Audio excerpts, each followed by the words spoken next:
ஸ்ரீ கந்த புராணம் 40ஆம் பகுதி. முருகனுக்கு பலிவிட்ட கடலரசன். இதனிடையே முருகப்பெருமான் படைகளுடன் வீர மகேந்திர பட்டணத்திற்கு கிளம்பினார். சூரபத்மனை அழித்தே தீருவது என்ற முடிவில் இருந்த அவர் கடல் கடந்து அவ்வூருக்குள் செல்ல வேண்டி இருப்பதை அறிந்தார். முருகப்பெருமான் நீரில் கால் வைத்தாரோ என்னவோ கடலரசன் பணிந்தான். தண்ணீர் அங்கே வற்றி போய்விட்டது. அதன் வழியே படைகள் வீரமகேந்திர பட்டணத்தை ஒட்டிய இடத்திற்கு சென்று விட்டன. விஸ்வகர்மனை அழைத்த முருகப்பெருமான் அங்கே நானும் படைகளும் தங்குவதற்கு ஒரு பட்டணத்தை அமைக்க உத்தரவிட்டார்.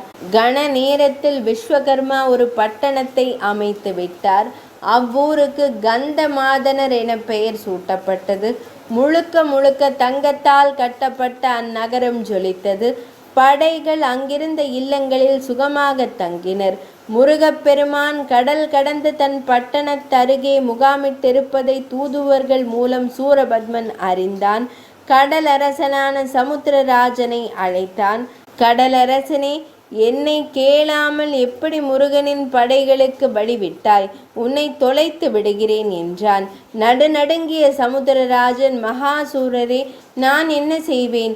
முருகப்பெருமானும் அவரது பூதப்படைகளும் உள்ளே இறங்கியதுமே நான் சேரும் சகதியுமாகிவிட்டேன். அவரது வேலாயுதம் சிந்திய ஒளியில் வற்றி போய் தூசியும் துகளுமாகிவிட்டேன். மணல் மட்டுமே மிஞ்சியது. அதன் வழியே அவர்கள் நடந்து சென்று விட்டனர். நான் மீண்டும் குளிர்ந்த திரவ நிலை அடைவதற்குள் போதும் போதும் என்றாகிவிட்டது.